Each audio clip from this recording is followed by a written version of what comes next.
Ladies and gentlemen, we got another committee meeting starting here. We're about 15 minutes. Y'all already taken 20 minutes of my time, so y'all can be excused.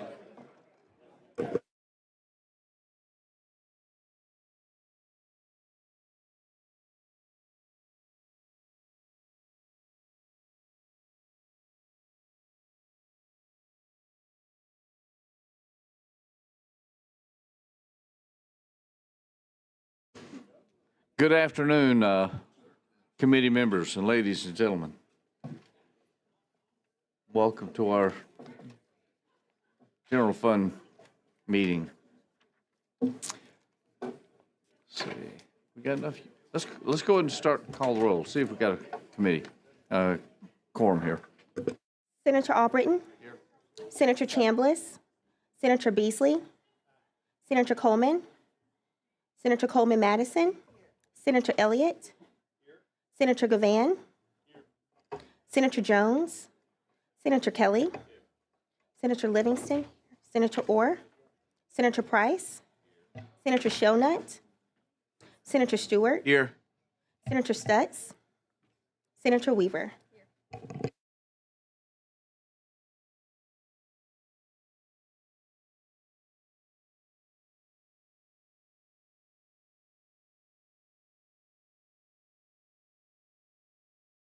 All right, we have a quorum. Clerk, call the first bill. SB 163, Senator Jones. Thank you, Mr. Chairman. So this is the same bill that passed the Senate unanimously last year about adding some additional duties for the state auditor in terms of property that's kind of missing or damaged property, a way to recover that. I do have a technical amendment I'd like to get on before we deal too much with the bill. It's a drafting error. Do we have that amendment out yet? Members should have a copy in their packet, I believe. I'm not certain we do. I'm going to trust you. I move adoption of the amendment. What happened is, if you notice on your fiscal note, it talks about the State Library Service and the Institute for the Deaf and the Blind at the very end.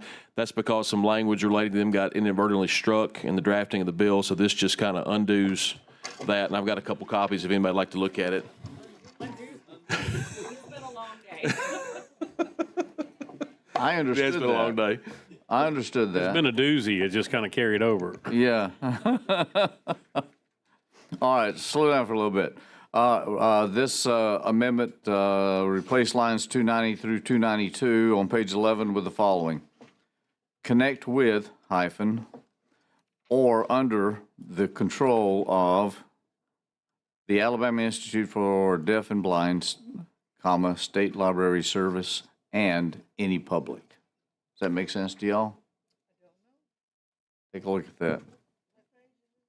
Page 11.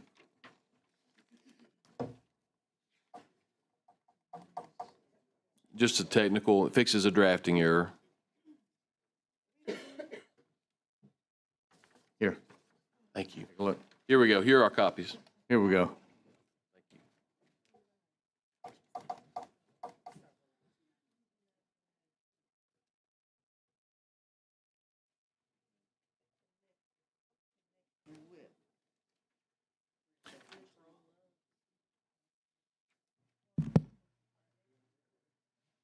What happened was they were inadvertently stricken when the bill was drafted, which means they would have to do their own auditing. And so that's why at the bottom of the fiscal note, it references increased administrative obligations. That's how we caught it, that there was a problem.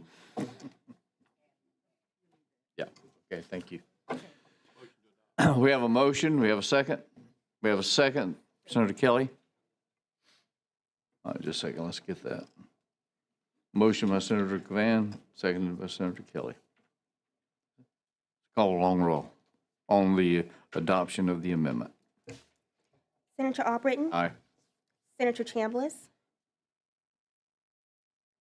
Senator Beasley. Senator Coleman.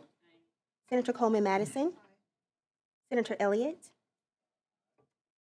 Senator Gavan. Senator Jones. Aye. Senator Kelly. Senator Livingston, Senator Orr, Senator Price, Senator Shonut, Senator Stewart, Senator Stutz, Senator Weaver.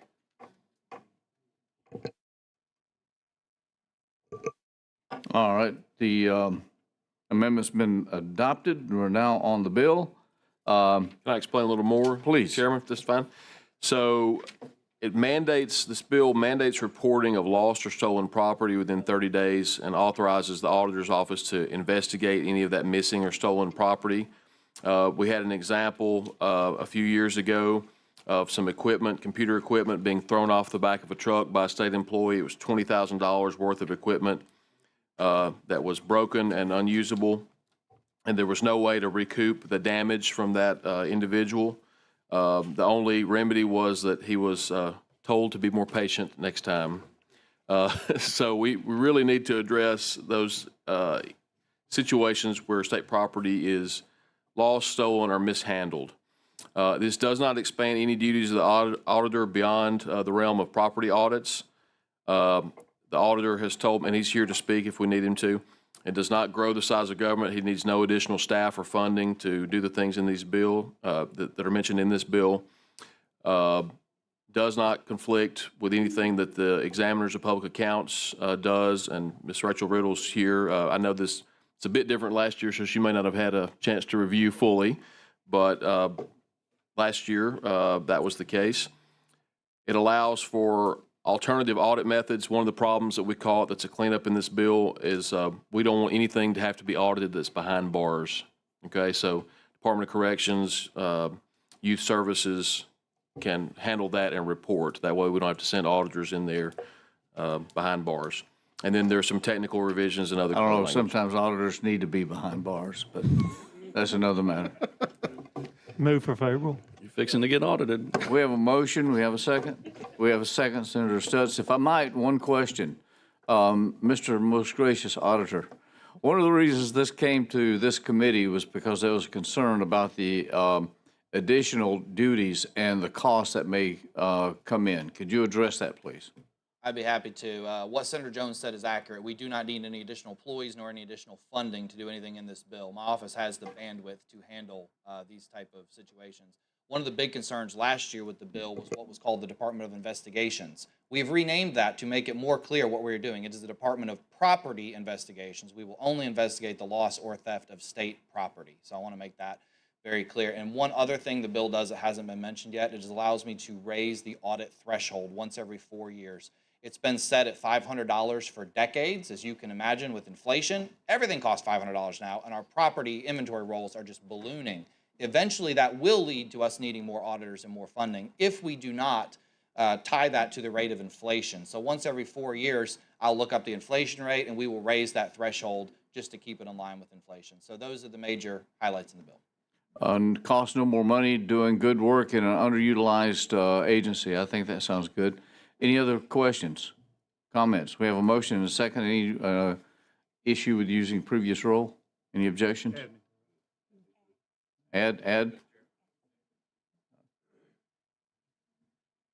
Previous role with the newly additions. Bill's been given a favorable report. Thank you. So much. Call the next bill. SB 173, Senator Stewart. Good morning, my august colleagues. Tough crowd. We're still in February, though. I know. So I just want to just share a quote to provide a framework for our discussion this morning. Not everything that is faced can be changed, but nothing can be changed until it is faced.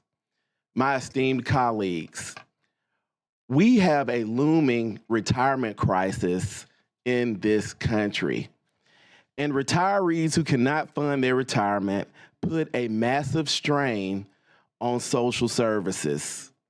Pew estimates that they put the tab at $334 billion with a B in increased state spending over 20 years if savings rates don't increase. We get the chance to modernize what the Workforce and Labor Department does. And I just want to share some statistics. Fewer than half of working age Americans have retirement accounts, according to census data. At companies with fewer than 10 employees, 78% of staffers lack access to a retirement plan, according to AARP. Automated savings programs are operating in 15 states. They've been enacted in 15 states. And I just want to share a caveat that this is a voluntary program and it is a portable state IRA program, and workers may take it from job to job. So, and I also want to share that any worker who doesn't want to participate can opt out at any time. So let me explain the bill. This bill creates the Alabama Retirement Savings Program, and it will be a state-facilitated savings initiative designed to address the retirement savings gap for private sector employees, particularly those working for small businesses for 500 employees or fewer. The program will establish an automated enrollment IRA that allows employees to voluntarily contribute a minimum of 3% of their wages through payroll deductions, with employees having the ability to opt out, choose contribution levels, and select investment options like traditional or Roth IRAs. The Alabama Department of Workforce will administer the program, which will offer investment options such as a capital preservation fund and a life cycle fund with a default investment option for those who do not make a specific selection. The program aims to provide convenient, low-cost, and a portable retirement savings vehicle without creating a financial liability for employers who will be responsible for facilitating the payroll deduction. The program will be implemented in 2 phases over 24 to 36 months, starting with larger employers, and will include ongoing education and outreach to promote financial literacy and retirement savings. Administrative fees will be kept low, not exceeding 0.75% of the fund's total balance in the first 3 years. And the program is designed to operate without creating state liability beyond the funds contributed and earned by participants. So there's no state match requirement. It's just an automatic savings of the state facilitating employees being able to save for retirement. We have a motion by Senator Jones, seconded by Coleman Madison. Yeah.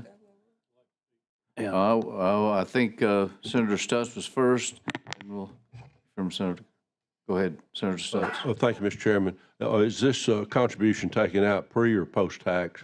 Well, in the bill, it's both options, and a lot of discretion is up to the Secretary of Workforce. Senator Gavan. Thank you, Mr. Chairman. I recognize that we have a deficiency in terms of citizens out there that, and I'm probably one of them, and having enough in retirement. And of course, that's one of the reasons I don't really plan on ever retiring. But you should. You deserve to be able to retire. I would go out of my mind if I retired. My idea of retirement is another argument. My idea of retirement is full-time cattle farming. So Randy knows I'm out of my mind. I've got a number of concerns about this. It's another, expansion of bureaucracy. It's, companies with 500 employees ought to set up their own stinking plan. I would prefer to see an outreach educational program to encourage people to use things that are already out there in the private sector and work with individuals to do that. I think that's a laudable goal, which would still be, you know, like I said, expansion of government. We've also got a lot of different programs that could help people with like things like that are already set up. So I'm gonna have to be. I don't know what Grinch Senior is going to do today, but I'm gonna be Grinch Junior. But unfortunately, yes, the private sector could, but that's not the reality. It's not happening.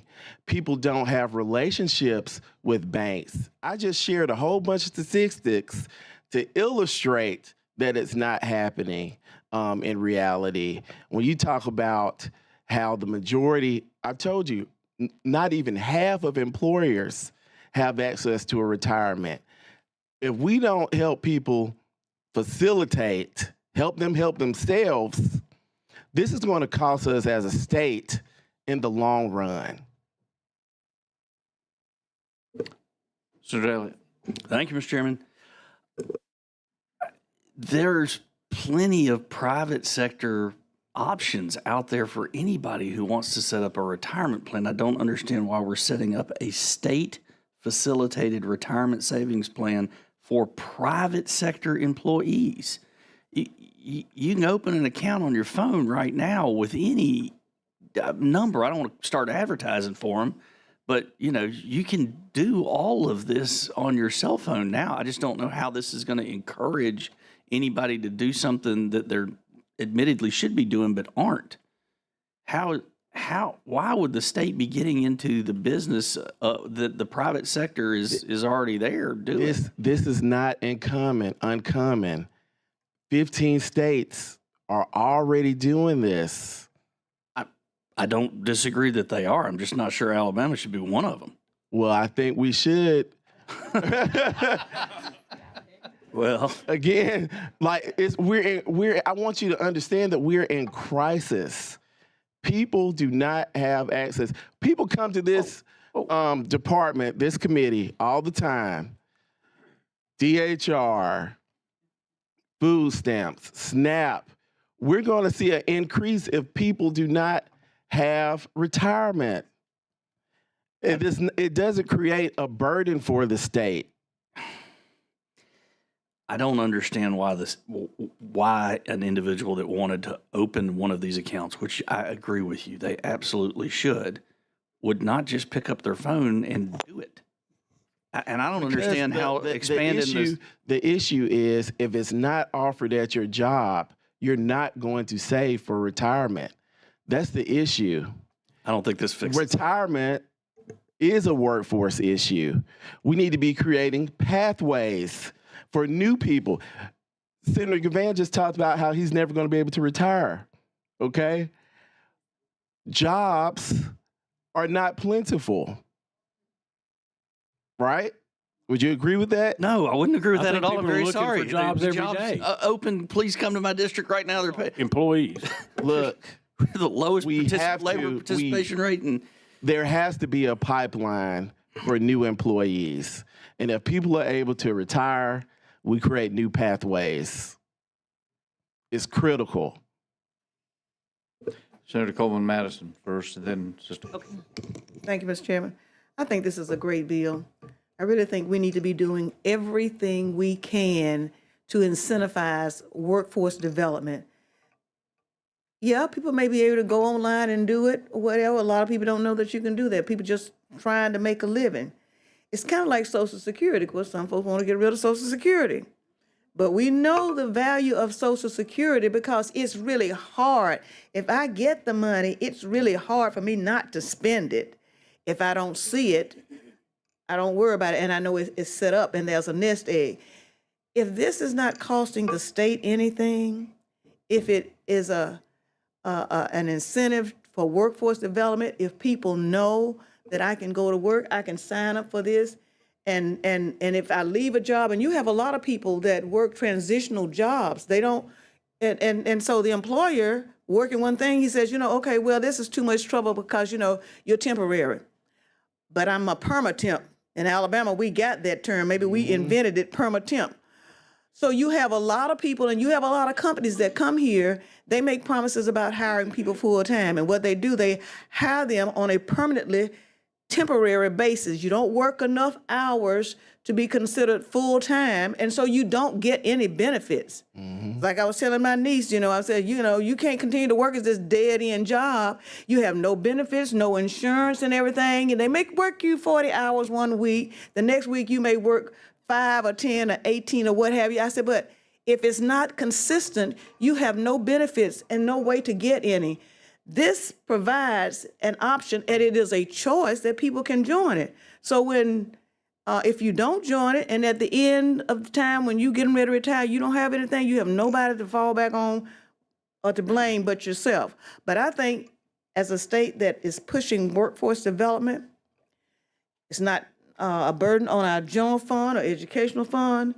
We need to be doing everything that we can to incentivize workforce development if we are serious about helping all Alabamians.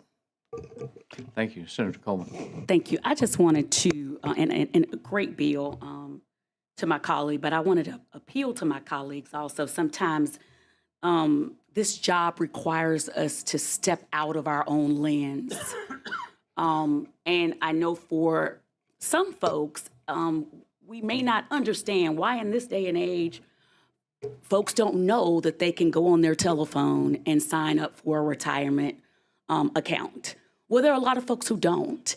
And so when it comes to workforce development, that is really the place it needs to, because that is a different clientele that is going to go through the process or be exposed to new jobs through the workforce development program. So I'm just asking you all to kind of appeal. There are some people that are literally just trying to survive. So they're not thinking about 20 years later. Shoot, they're not thinking about the next day because they're trying to survive today. And so, again, this gives folks an opportunity who may not have had the exposure. They may not have had the family, exposure on what they need to do for retirement, but go, especially in workforce development where this is going to be housed. This will be a real opportunity for them, but also for us, as my colleague has so eloquently said, that if they don't have some type of retirement, there possibly could be an additional cost to the state later on for each one of us. But thank you for this bill. We're having a good discussion. You want any other comments, questions? I like move approval. Well, I just want to say, colleagues, this allows us to help Alabamians help themselves. We have to modernize what workforce does. It's not about unemployment, just issuing out unemployment benefits. This gives us a chance to modernize and be relevant in the 21st century. So, colleagues, I kindly ask you to let's move this bill out of committee. And then whatever concerns, I'm open to amendments to make it better, to make it more appeasable. And this has people from both sides of the aisle co-sponsoring this legislation. It's not just a Democrat bill. This is for working Alabamians. We've got a motion and a second on the floor. We've had, I think, a very good discussion on this. I think it's clear that we've got to iron out some issues, but I'd like to go ahead and move forward and try to get a vote and see where we are on it. And then we'll be able to, this is not going to be a dead issue one way or the other. It's going to continue. So let's go ahead and call along the roll. Senator Albritton? Senator Chambliss? Senator Beasley? Senator Coleman? Senator Coleman-Madison? Senator Elliott? No. Senator Gavan? Senator Jones? Senator Kelly? Senator Livingston? Senator Orr? Senator Price? Senator Shellnut? Senator Stewart? Aye. Senator Stutz? Senator Weaver?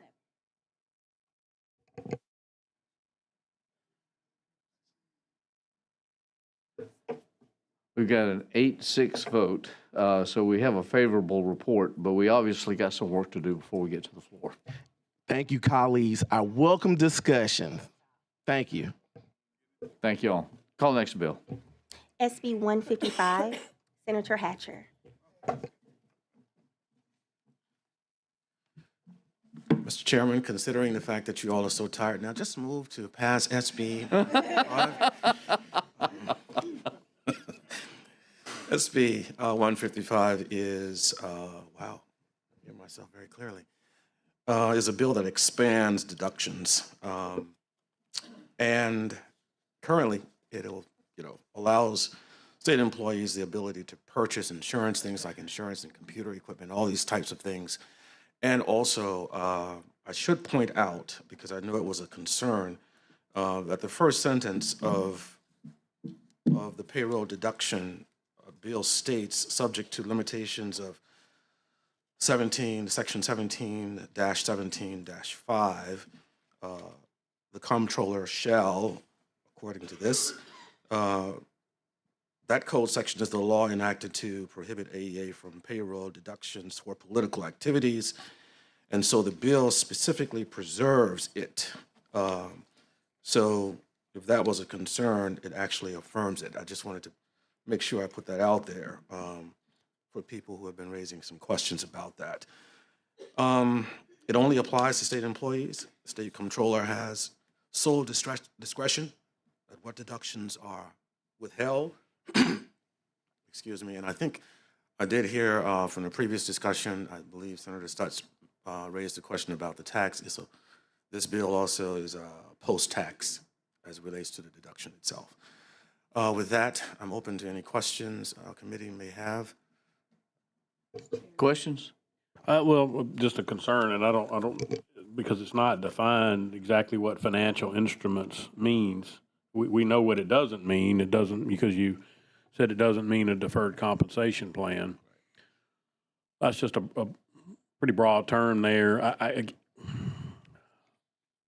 been told one of the specific reasons that is kind of not facilitating this, but is spurred this on, and that doesn't sound terribly unreasonable, but, again, I'm concerned about what are we doing as a government, how much hand-holding is going to be done. And, again, another undefined cost. I wouldn't think this would be terribly expensive, but I just have some concerns about that.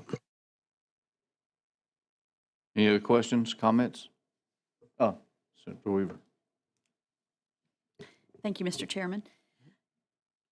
I guess the thing that's given me a little heartburn is, can you expand on membership dues and give me an example of a membership due that this bill would affect? Membership dues? Yes. Or membership deduction? Membership deduction. Right. Same thing, it would be deduction for the due, right? I'm sorry, come again? I think, if I might, I think Senator Hatcher I think your basic question is this for political donations or something on that line? And that's what the 17-17-5 preserves, that protection. So I think is what you mentioned. Correct. Yeah. So this does not infringe upon that restriction that's there. I think that's where. Yeah. So my point is these memberships, they may not actually be going to a PAC, but we know that there are groups that are engaged with us with lobbying every day that are related to things like that. Would this money then go to fund those sorts of activities? No. So, no, it's very simply, it's an opportunity for state employees, say the Alabama State Employee Association, in connection to their credit union. Say you have some individuals, I think some of it was alluded to in the last discussion, who, for whatever reason, may not have the connection to a bank to, say, purchase on an emergency basis of a refrigerator. The credit union would provide that for them. And the convenience is that the payback for that loan through the credit union can come through the deduction that this bill is offering up. So currently that does not happen. But yes, I want to go back to stating again that code that I mentioned earlier and that's in the bill basically would prohibit what it is you were mentioning earlier in terms of membership dues. So you're one of my favorite colleagues, and I hope one day you and I can get going in the same direction, because I think the world of you, and I think that you're a fabulous dresser, by the way. Today, you're looking very sharp in that suit, but I still have some heartburn. I knew it was coming. Related to this and expanding these state facilitated deductions. I think we should be limiting them, not expanding them. Thank you. Thank you, Mr. Chairman. Question, didn't this bill come up last year? Yes. Could you tell us how that went? I didn't carry it last year, Okay. but clearly it did not go well. Of course. It's so funny. Because we're right back. And I think, for the sake of, responding to your question more seriously, I think it was the question that was raised earlier, whether or not there was some, whether or not this would be the slippery slope towards what it was that I think was reversed in 2010 as it relates to membership dues. So there may have been that, the ongoing heartburn that went on around the bill that we didn't cure. Hopefully, we can offer some more clarity around it now to help people to vote favorably on it. Senator Coleman Madison. Thank you, Mr. Chairman. Senator Hatcher, well, I want to thank you for bringing the bill, because would you say that this would basically help our state employees? They truly are the people that where the rubber meets the road. They are the ones that do all the work. We pass all this stuff, and I think about the people, that's even in LSA services, and budget and finance and what have you. Overnight, I used to stay up, and take all the stuff to the hotel and read and come back, and the next day they got whole thick document that's changed and thump. Because they've been up, they've been here working and just trying to make a living and take care of their family. So the example that you used about using the credit union, because everybody doesn't have a reserve of cash or resources that they can pull from some place. But if this allows them to set aside monies, not having to go borrow, but actually using their own money, would you say that this would help most of our state employees? 100%. Because, if nothing else, it allows those employees to pay over time without the additional credit card debt. Exactly, and fees and everything with credit card, Correct. Is unpredictable. So, I realize that, it's strange how one side of the equation that, trust, there's no trust on the other side. You've addressed the issue that this does not change the law that was passed, that as far as dues. Correct. Specifically, we're talking about teacher organization where that was done, and part of that could be taken out for dues. But there's another organization that's going to come up with a bill that's similar to it, and they have a dues structure where that are taken out for PACs. And there's a bill that many people, I'm sure, will sponsor, will support that. I have some issues with that because, again, that's a kind of a double-sided sword there. On one side is okay, but on the next side, that is not. When this bill protects what we've already put into law. But I think anything that we can do to facilitate and help our state employees, we need to think twice about this and when we don't do it to support them. And so I think it's a great bill. If I might, I'm going to,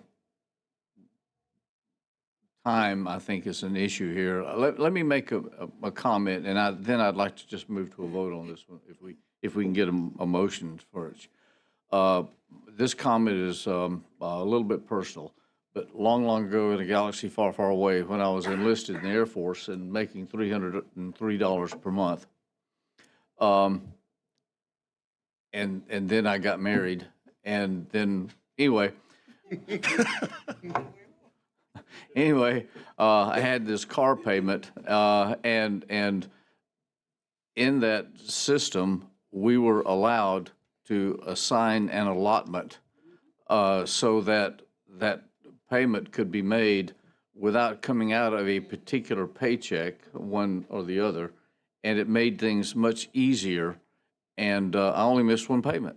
But the point of the matter is that was a very convenient method, and it worked well for me under those circumstances. And I see this bill as an effort to accomplish the same type thing. And that's kind of where I am on matters. Now, I know that there's concerns about how this may lead or whatever, and I recognize that, and we need to iron that out.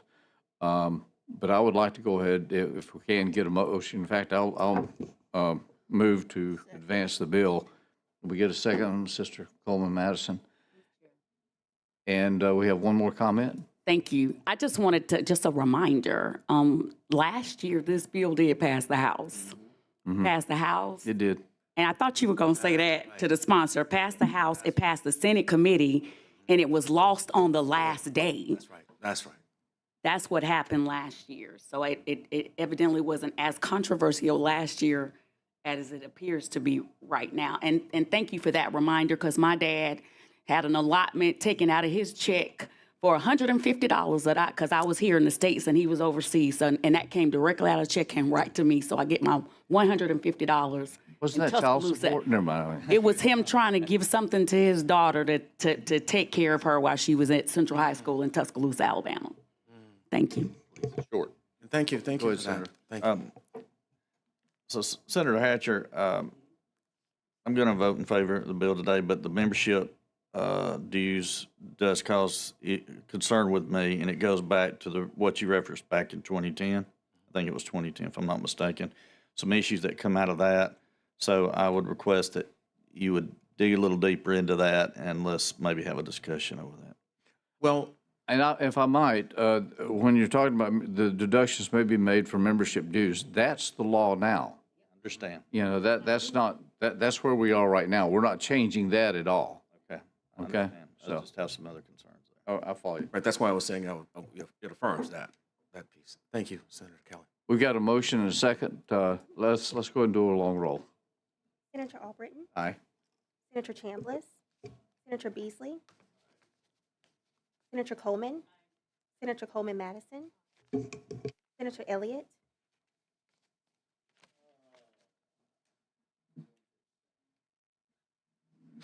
Senator Gavan, Senator Jones, Senator Kelly, Senator Livingston, Senator Orr, Senator Price, Senator Shonut, Senator Stewart, Senator Stutz, Senator Weaver.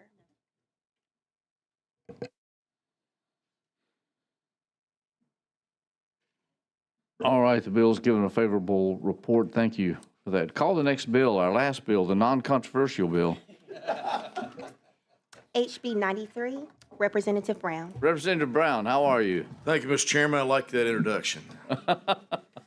This is House Bill 93, and what this does, it allows the state Port Authority to enter into an agreement with. This is not SB 93. This is HB 93. Just the non-controversial. Yes, sir. This will allow them to enter into an agreement with the Examiner of Public Accounts to tailor an auditing system towards them. It's what universities do and state mental health hospitals. The current system is a burden to them on man hours and costs thousands of dollars. So I would move for favorable report. We have a second, Senator Elliott. Let's take a long roll. Senator Albritton, Aye. Senator Chambliss, Senator Beasley, Senator Coleman, Senator Coleman Madison, Senator Elliott, Senator Gavan, Senator Jones, Senator Kelly, Senator Livingston, Senator Orr, Senator Price, Senator Shonut, Senator Stewart, Aye. Senator Stutz, Senator Weaver.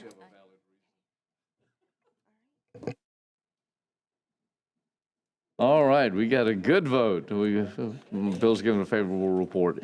thank you, Mr. Chairman. Thank you. Good job.